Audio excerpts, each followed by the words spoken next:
भागवत के वो व्यास आत्मज श्री सुखदेव जी महाराज को वंदन किया। अगले श्लोक में कथा स्थल, जहां से सभी कथाओं का शुभारंभ हुआ है, तीर्थ क्षेत्र है और शौनकादिक ऋषि विराजमान है। शौनकादिक ऋषियों ने बड़ा सुंदर प्रश्न किया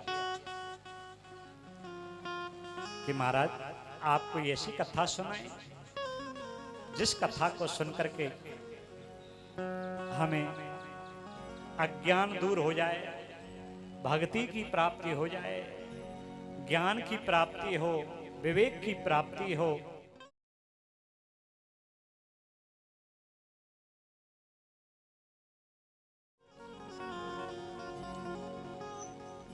ऋषियों ने पूछा है महाराज कोई ऐसी कथा सुनाओ जिस कथा को सुनकर के हमारा अज्ञान दूर हो जाए,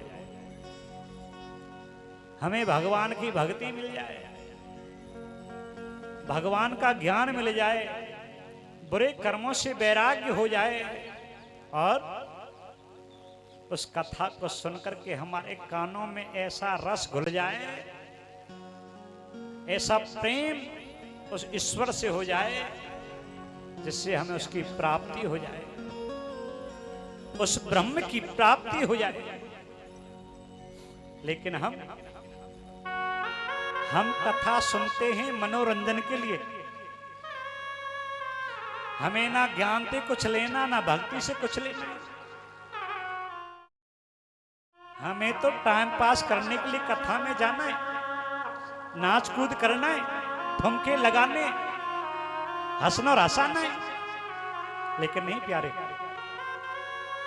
कथा उसी का नाम है जो हमारे जीवन को बदल दे, और कथा सुनने वाला वही है जो कथा को धारण करे।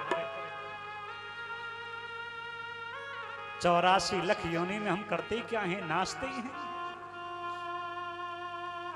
और कुछ नहीं करते।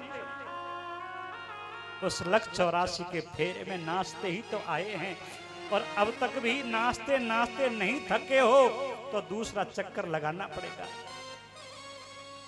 एक बार फिर मौका मिला है, 84 लाख योनि में घूम करके ये अंतिम योनि होती है मनुष्य योनि, और ये अवसर गमा दिया तो फिर 84 लाख योनि भोग कर ही शरीर मिले ना मिले गारंटी नहीं है। ये तो हमारे गोविंद, हमारे बांके बिहारी कृपालु हैं। जब 84 लाख योनि में हम भटकते हैं, नाचते हैं, मरते हैं, गिरते हैं, ये परमात्मा दया करता है कि इसकी बस की बात नहीं, ये संभल सके, अकारण कृपा करता है, एक मौका और देता है। शायद अब की बार ये भव से तर जाए, लेकिन हम उसके एहसान को भूल जाते हैं। यहाँ के ये भगवान का उपकार है हम सबके ऊपर, एक बार फिर मौका दिया है, और हम और आपको तो विशेष अवसर दिया है कि ब्रज में जन्म दिया, मनुष्य बना दिया, जहां भक्ति का भंडार है। कि अज्ञान ध्वांत विध्वंस कोटि सूर्य समप्रभा, सोतख्याहि कथा सारम मम कर्ण रसायनम। भक्ति ज्ञान विरागाप्तो विवेको वर्धते महान्, माया मोह निरातश्चे वैष्णवै क्रियते कथम। बड़े बड़े महान आत्माएं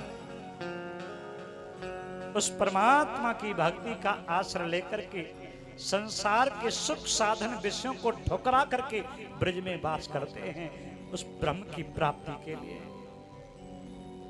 और हम ब्रज में जन्म लेकर के विषयों में फंस रहे हैं।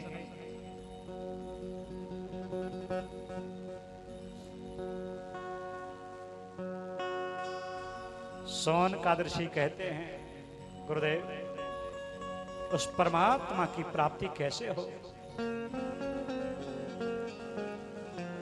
चिंतामणिर्लोक सुखम सुरुद्रुः स्वर्ग संपदम प्रयच्छति गुरु प्रीतो वैकुंठम योगी दुर्लभम।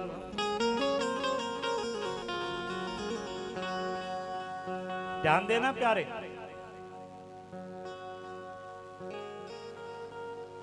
संसार में दो चीज बड़ी महत्व की हैं। चिंतामणि, जिसे प्राप्त करने के बाद कोई चिंता ही ना रहे, चिंता खत्म हो जाए। लेकिन प्यारे ध्यान देना, चिंता किसके लिए है? संसार के लिए। चिंता होती है पदार्थ के लिए, लेकिन चिंतामणि संसार के सुख दे सकती है आपको। विषय सुख, वाहन सुख आदि जितने भी संसार के सुख हैं वो चिंतामणि दे सकती है। लेकिन इस चिंतामणि में ये शक्ति नहीं कि चिंतामणि हमारे बांके बिहारी को प्राप्त करा दे, ईश्वर के दर्शन करा दे। ये शक्ति चिंतामणि में नहीं है। दूसरी शक्ति हम सुनते हैं कलवृक्ष, सुरुद्रुः स्वर्ग संपदम, कि स्वर्ग में जो इंद्र है, इंद्रासन, वहां एक कलवृक्ष है। उस कलवृक्ष के नीचे जाकर के कोई इच्छा कर ली जाए तो इच्छा पूर्ण हो जाती है। ध्यान देना, किसी को चिंतामणि मिल जाए और कलवृक्ष भी मिल जाए तो चिंतामणि तो संसार के सुख विषय दे सकती है और कलवृक्ष स्वर्ग के विषय सुख दे सकता है। लेकिन दोनों में इतनी सामर्थ्य नहीं कि भगवान की प्राप्ति करा दे। ये शक्ति तो भगवान ने गुरु के अंदर छुपाई है। प्रयच्छति गुरु प्रीतो वैकुंठम योगी दुर्लभम। कोई गुरु की शरणागति हो जाए और गुरु को अपनी सेवा से प्रसन्न कर ले और गुरुदेव प्रसन्न हो जाए तो सूत जी महाराज कहते हैं कि वैकुंठम योगी दुर्लभम। जो बड़े बड़े योगियों को भी दुर्लभ है वैकुंठ, गुरुदेव अपने शिष्यों को, सेवकों को, अपने भक्तों को भगवान के धाम भेज देते हैं।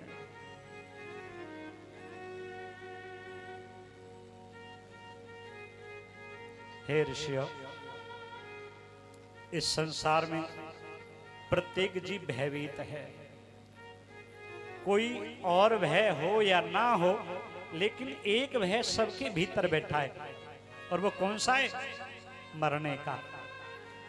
मरना कोई नहीं चाहता, चाहे जितने दिन खाट में पड़े रहे, आंखों से दिखे नहीं, पैरों से चलो नहीं जाए, हाथों से क्यों ना जाए, लेकिन फिर भी मरना नहीं चाहता। मरने से फिर भी डरता है। लेकिन सूत जी महाराज कहते हैं ऋषियों, आले मुख ग्रास त्रास निर्नाश हेतवे श्रीमद् भागवतम शास्त्रम कलौ तीरेन भाषितम्।